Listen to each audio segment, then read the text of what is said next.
আচ্ছা, মায়েরা কেন এমন হয় বলো তো?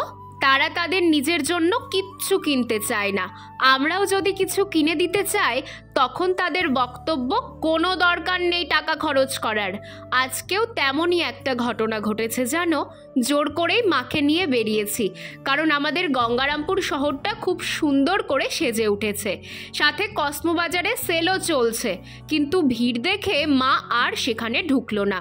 মায়ের হাতে নোয়া বাঁধানোটা বেশ কিছুদিন হলো ভেঙে গেছে।